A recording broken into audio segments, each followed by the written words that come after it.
প্ৰস্তুতি নাছিল, তথাপিও মঞ্চত উঠিলোঁ আৰু দ্বিতীয় হ'লোঁ। নমস্কাৰ। আজি আকৌ মোৰ জীৱনৰ স্কুলীয়া জীৱনৰ এটা সঁচা ঘটনা আপোনালোকৰ লগত ভাগ বতৰা কৰিবলৈ লৈছোঁ। এই ঘটনাটো যেতিয়া মই ক্লাছ 10ত পঢ়ি আছিলোঁ। ছমাহিলী পৰীক্ষাৰ অলপমান আগৰ কথা। আমাৰ বিদ্যালয়ত অৰ্থাৎ বিহদিয়া আঞ্চলিক হাইস্কুলত এখন তৰ্ক প্ৰতিযোগিতা অনুষ্ঠিত হৈছিল। ওচৰৰ প্ৰায় 10-12খনমান হাইস্কুলৰ পৰা ছাত্ৰ ছাত্ৰী আহিছিল সেই প্ৰতিযোগিতাত অংশগ্ৰহণ কৰিবলৈ। তৰ্কৰ বিষয় আছিল বিজ্ঞান, আশীৰ্বাদ নে অভিশাপ। সঁচা কথা ক'বলৈ গ'লে সেই সময়লৈকে মই তৰ্ক প্ৰতিযোগিতাত অংশগ্ৰহণ কৰিম বুলি একেবাৰেই ভবা নাছিলোঁ। কিন্তু যিদিনা প্ৰতিযোগিতা আৰম্ভ হ'ব লগা আছিল, তেতিয়া আমাৰ বিদ্যালয়ৰ পৰা বিজ্ঞানৰ আশীৰ্বাদ বুলি ক'বলৈ কোনো প্ৰতিযোগী নাছিল। তেতিয়া মোৰ লগৰ বন্ধুবোৰে মোক ক'লে, তুমিয়েই কোৱা আমাৰ বিদ্যালয়ৰ হৈ। আমাৰ ছাৰ দুজনেও আহি মোক ক'লে, তুমি বিজ্ঞান আশীৰ্বাদ বুলি ক'বা। মোৰ কোনো মানসিক প্ৰস্তুতি নাছিল।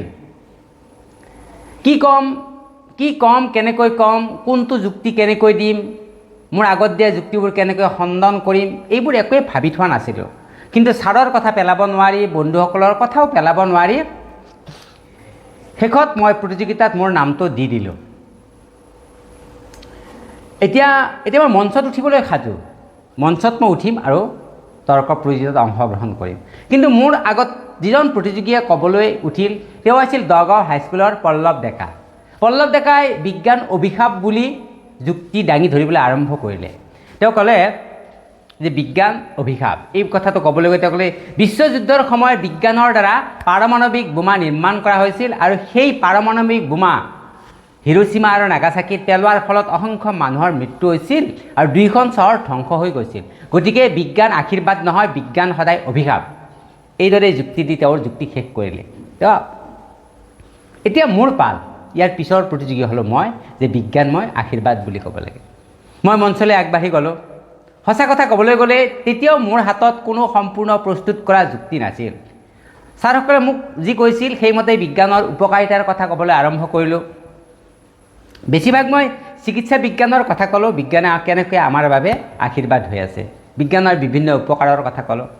কিন্তু মোৰ মনত এটা কথা ঘূৰি আছিল, মঞ্চত থকাৰ পিছতো অন্য এটা দিশত ঘূৰি আছিল, যে মোৰ আগৰ প্ৰতিযোগীজনে যিটো কথা ক'লে মই তাৰ উত্তৰ কিদৰে দিম, তেওঁৰ যুক্তিটো মই কিদৰে খণ্ডন কৰিম। সেই মঞ্চত মই সেই উত্তৰটো বিচাৰি আছোঁ। মই কৈও আছোঁ আৰু মই বিচাৰিও আছোঁ। ঠিক তেতিয়াই মোৰ মনলৈ এটা প্ৰশ্ন আহিল। মই নিজকে সুধিলোঁ, যদি হিৰোশ্বিমা আৰু নাগাচাকিত সেই পাৰমাণৱিক বোমা পেলোৱা নহ'লহেঁতেন তেন্তে কি হ'লহেঁতেন? যদি হিৰোশ্বিমা আৰু নাগাচাকি ধ্বংস নহ'লহেঁতেন? মোৰ মনলৈ ঘপককৈ উত্তৰ এটা আহিল, হয়তো বিশ্বযুদ্ধখন বন্ধ নহ'লহেঁতেন আৰু আজিলৈকে চলি থাকিলহেঁতেন। কাৰণ সেই সময়ত বিশ্বযুদ্ধ চলি আছিল আৰু যুদ্ধ চলি থাকিলে মানুহৰ মৃত্যু হৈয়েই থাকিব আৰু ধ্বংস হৈয়েই থাকিব। আৰু যদি সেই যুদ্ধ শেষ নহ'লহেঁতেন তেন্তে সেই ধ্বংসাৰ কিমান দিনলৈ চলিলহেঁতেন, কিমান মানুহৰ মৃত্যু হ'লহেঁতেন, সেইটো ভাবিলেই ভয় লাগে। ভাবিলে গম পোৱা যাব কিমান হাজাৰ গুণ মানুহৰ মৃত্যু হ'লহেঁতেন। তেতিয়া মই মঞ্চত মোৰ যুক্তিটো দাঙি ধৰিলোঁ।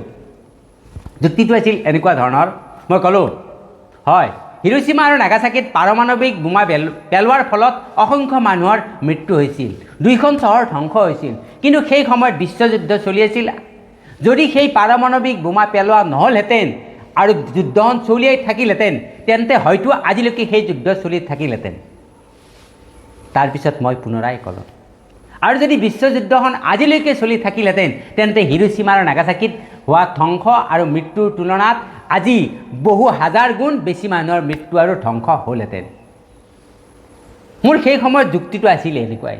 গতিকে পাৰমাণৱিক বোমাৰ সৃষ্টি কৰাটো বিজ্ঞানৰ এক আৱিষ্কাৰ। সেই আৱিষ্কাৰৰ ব্যৱহাৰ ভাল নে বেয়া সেইটো মানুহৰ ওপৰত নিৰ্ভৰ কৰে। কিন্তু সেই আৱিষ্কাৰৰ ফলত যুদ্ধৰ অন্ত পৰিছিল বুলি ধৰি ল'লে সেই দিশৰ পৰা বিজ্ঞানক কেৱল অভিশাপ বুলি ক'ব নোৱাৰি, বিজ্ঞানক কেৱল আশীৰ্বাদ বুলিয়ে ক'ব পাৰি। এই কথাখিনি কোৱাৰ লগে লগে তাত থকা ছাত্ৰ ছাত্ৰীৰ লগতে বিচাৰক মণ্ডলীৰ পৰাও হাততালি আৰম্ভ হৈছিল।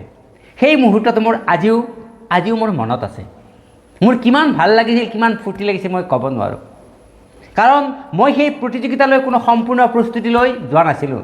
মই কেৱল ছাৰ আৰু বন্ধুসকলৰ কথাত সাহস কৰি মঞ্চত উঠিছিলোঁ ছাৰসকলৰ আশীৰ্বাদ লৈ।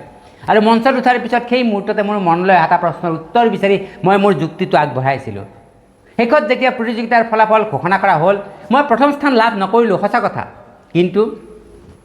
কিন্তু মই দ্বিতীয় স্থান লাভ কৰিবলৈ সক্ষম হ'লোঁ। দ্বিতীয় স্থান মই পালোঁ।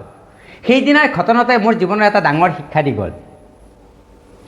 শিক্ষাটো এনেকুৱা ধৰণৰ, আমি জীৱনত বহু কামৰ বাবে বহু প্ৰস্তুতি লওঁ। প্ৰস্তুতি লোৱাটো অত্যন্ত প্ৰয়োজনীয়, জৰুৰী। কিন্তু কেতিয়াবা এনেকুৱা পৰিস্থিতি আহে য'ত আমাৰ প্ৰস্তুতি সম্পূৰ্ণ নহয়, আমাৰ প্ৰস্তুতি আধৰুৱা হৈ থাকে।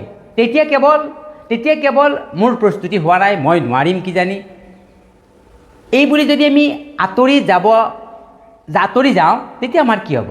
গতিকে তেতিয়াও কিন্তু আমি আঁতৰি যাব নালাগে। কেতিয়াবা কিছুমান পৰিস্থিতি আৰু কেতিয়াবা সময়ৰ তাগিদাত আমি আগবাঢ়িব লাগে। কেতিয়াবা শিক্ষকৰ আশীৰ্বাদে সহায় দিয়ে, কেতিয়াবা বন্ধুৰ শুভেচ্ছাই আত্মবিশ্বাস দিয়ে, আৰু কেতিয়াবা নিজৰ ভিতৰৰ যিটো সাহস, সেই সাহসটোৱে আমাক আগুৱাই নিয়ে। মই যদি সেইদিনা ভাবিলোহেঁতেন মোৰ প্ৰস্তুতি নাই, মই নোৱাৰিম, তেন্তে হয়তো মই মঞ্চলৈ উঠিয়েই নগ'লোহেঁতেন, আৰু তেন্তে দ্বিতীয় স্থান লাভ কৰাৰ কথাটো নাহিলহেঁতেন। সেইবাবে আজিও মই এটা কথা বিশ্বাস কৰোঁ যে প্ৰস্তুতি সদায় কৰিব লাগে। প্ৰস্তুতিৰ প্ৰয়োজনীয়তা আছে, আমাক প্ৰস্তুতি লাগিবই। কিন্তু প্ৰস্তুতি সম্পূৰ্ণ হোৱা নাই বুলি বা মই প্ৰস্তুত নহয় বুলি প্ৰতিটো সুযোগ যদি এৰি দিব লাগে, তেতিয়া কি হ'ব? সেইকাৰণে কৈছোঁ, প্ৰস্তুতি হোৱা নাই বুলি বা প্ৰস্তুত নহয় বুলি আমি কোনো সুযোগ এৰি দিব নালাগে। কেতিয়াবা সুযোগ আহে মাত্ৰ এবাৰে, সেই সুযোগটো যদি এবাৰ হাতৰ পৰা এৰাই যায়, তেতিয়া কি হ'ব? তেতিয়া সাহস কৰি আগবাঢ়িব লাগিব। প্ৰস্তুতি সম্পূৰ্ণ নহ'লেও হয়তো আপুনি প্ৰথম নহ'ব পাৰে, হয়তো আপুনি দ্বিতীয় নহ'ব পাৰে, হয়তো আপুনি জয়ো নহ'ব পাৰে, কিন্তু আপুনি চেষ্টা কৰিব। তেতিয়াহে আপুনি জানিব আপোনাৰ ভিতৰত আচলতে কিমান ক্ষমতা লুকাই আছে।